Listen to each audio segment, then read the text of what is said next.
বাংলাদেশের প্রধানমন্ত্রী তারেক রহমান যখন বাংলাদেশে বিনিয়োগ আকৃষ্ট করার জন্য উনি চায়না সফর করলেন এবং সেখানে দলবল নিয়ে গিয়ে চায়নার যে প্রশাসন বা সরকার যারা আছে বা ব্যবসায়ী যারা আছে তাদের কাছে নানাভাবে বাংলাদেশে বিনিয়োগ করলে কি তাদের লাভ ইত্যাদি অর্থাৎ তাদেরকে আকৃষ্ট করার চেষ্টা করলেন। ঠিক ওই মোমেন্টে ওই সময়ে আমরা দেখলাম যে সারা বাংলাদেশে কলেমার পতাকা একেবারে উড্ডীন হয়ে গেল।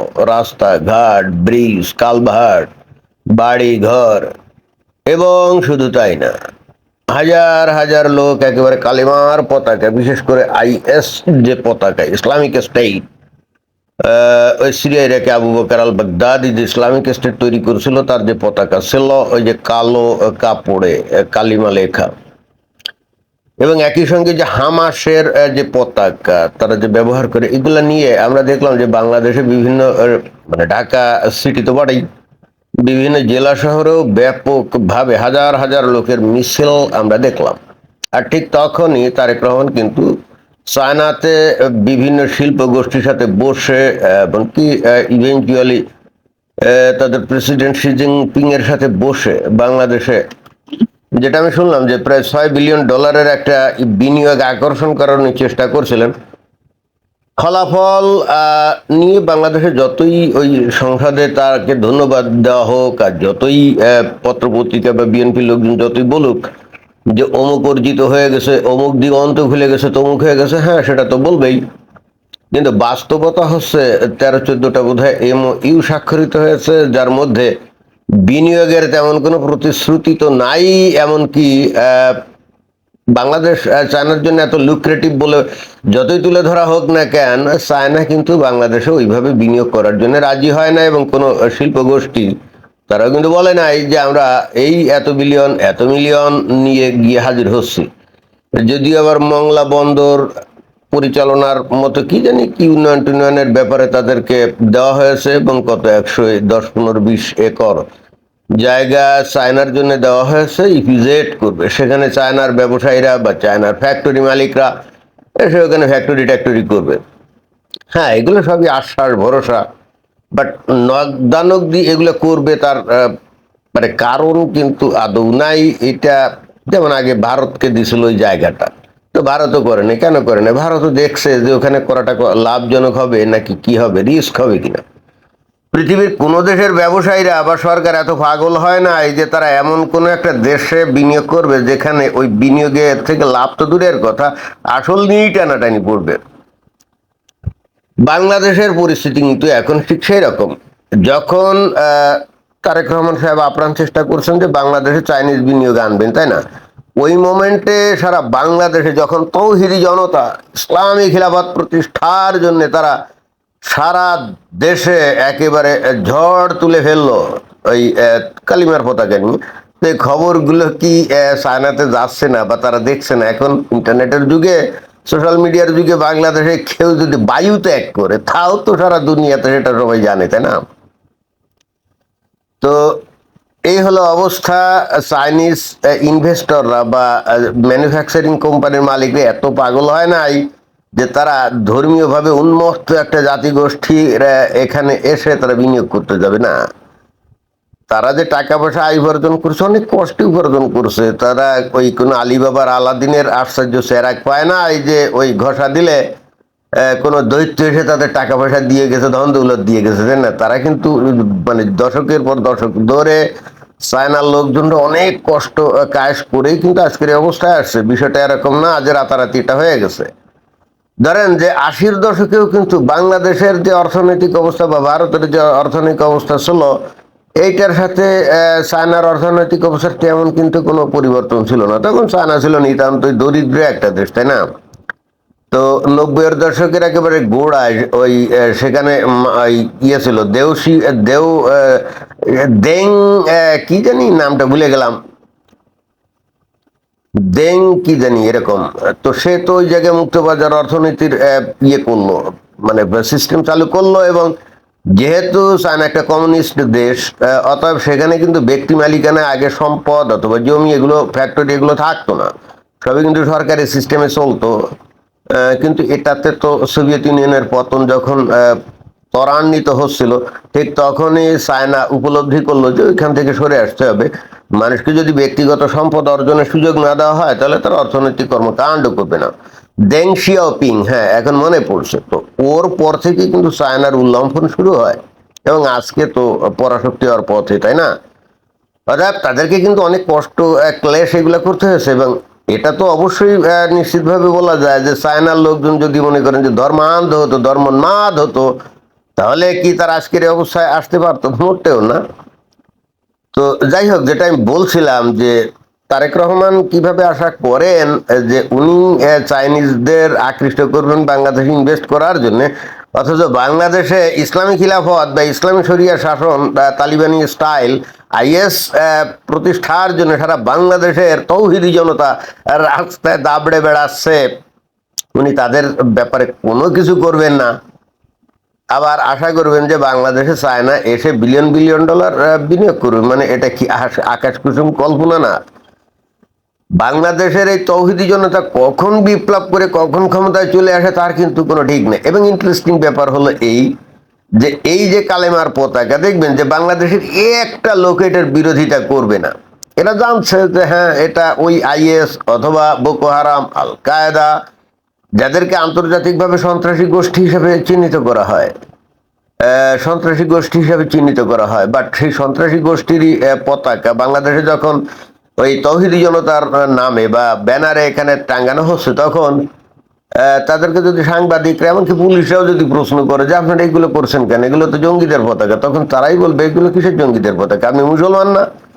কলেমা কি আপনি মানেন না? তো কলেমার পতাকা বাংলাদেশ 91%, 92% মুসলমানের দেশে উড্ডয়ন হবে, এটা আবার অন্যায়। এটা তো আল্লাহর বিরুদ্ধে ষড়যন্ত্র করা, আল্লাহর বিরুদ্ধে বিদ্রোহ করা, তাই না? একটা লোক এটার এগেনস্টে কোনো কথা বলবেন না, কারণ সবাই তো হলে ধর্মোন্মাদ, তাই না? তাহলে হলোটা কি?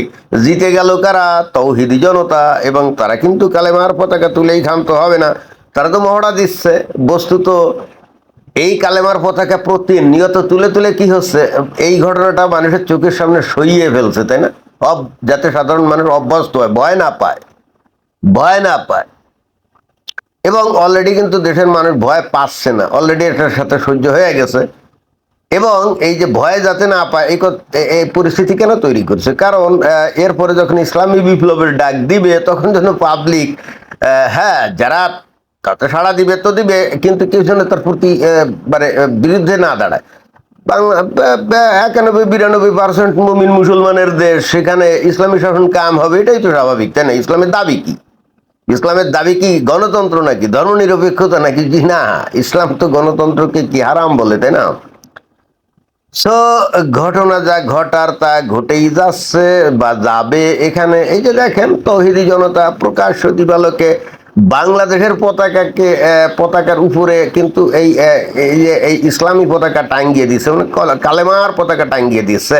দেখবেন যে এবং প্রকাশ্যে বীর দর্পে, তখন কিন্তু দেখবেন যে রাষ্ট্রদ্রোহিতার অপরাধ হয় না। অথচ ওই যে চিন্ময় কৃষ্ণ দাস, সে নিজেও কাজটা করে না, তার একটা যে হিন্দুদের নিয়ে একটা সভা করেছিল চিটাগাংয়ে, কে বা কারা ওই যে তাদের গেরুয়া পতাকা একটু বাংলাদেশের জাতীয় পতাকার পাশে দিছিল না, ব্যাস ভয়ঙ্কর রাষ্ট্রদ্রোহিতার অপরাধ হয়ে গেছে।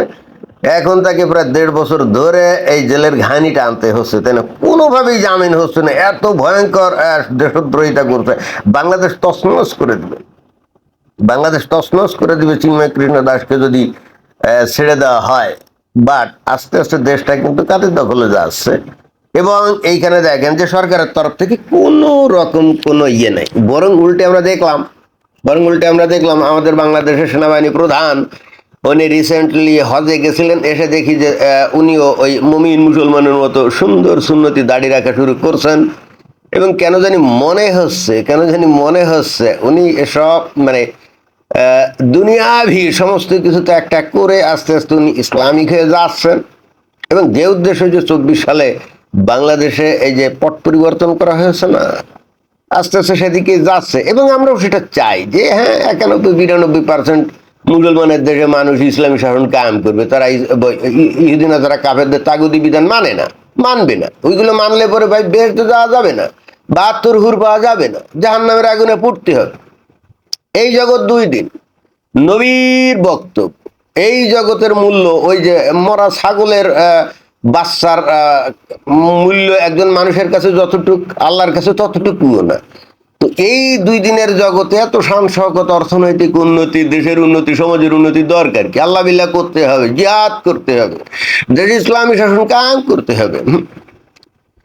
সেটাই তো লক্ষ্য হওয়া উচিত। এগুলোকে আপনি যত কথাই বলেন না কেন, এবং এটাই কিন্তু আমার কাছে খুব খটকা লাগে, যখন তারেক রহমান নিজেও জানে, তার সরকারের লোকজনও জানে যে বাংলাদেশের লোকজন এত ভয়ঙ্কর ধর্মোন্মাদ, এখানে মানুষজন ইসলামী শাসন কায়েম করতেছে, তাহলে খামোখা নাস্তিকদের চায় না, যারা নাকি মুসলমানদের উপর অত্যাচার নির্যাতন করে, সেখানে আবার যায় কি দান খয়রাত চাইতে, তাই না? সেখানে গিয়ে চায় কি বিনিয়োগ করার জন্য। কি অদ্ভুত ব্যাপার!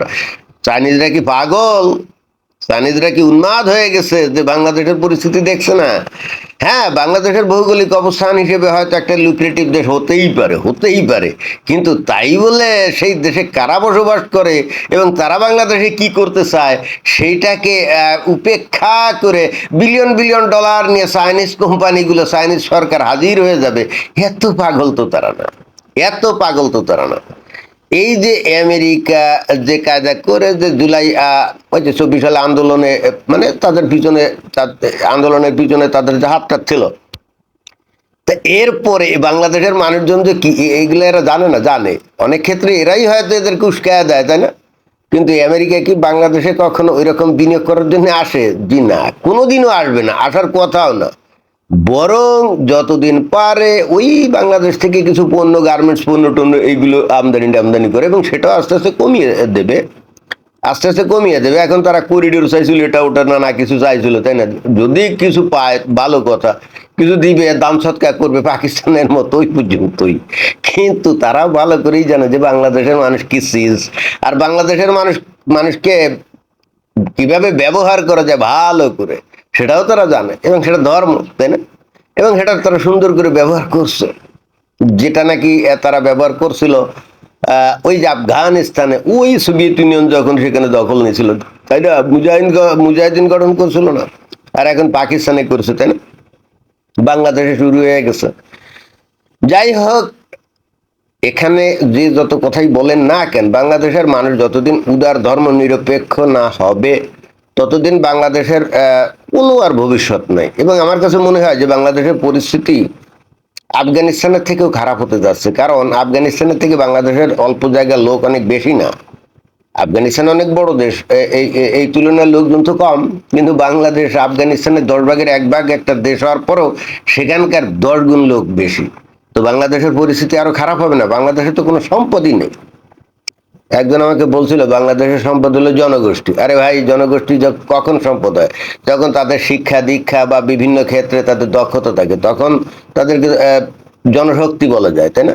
কিন্তু যাদের কোনো শিক্ষা নাই, দীক্ষা নাই, ভয়ঙ্কর ধর্মোন্মাদ, যারা আল্লাহ বিল্লাহ ছাড়া আর কিছুই জানে না, ধর্মের নাম শুনলেই বা নবীর অবমাননা, ইসলামের অবমাননা, এই সমস্ত নিজেরাই তৈরি করে তারপরে ঝাঁপিয়ে পড়ে। ভাই, এই সমস্ত জনগোষ্ঠীর কোনো মূল্য কোনো দেশে নাই, বুঝছেন? ওই যে পৃথিবীর বিভিন্ন দেশে কিন্তু অনেক জনশক্তি লাগে, কিন্তু বাংলাদেশ থেকে তারা নেয় না কেন?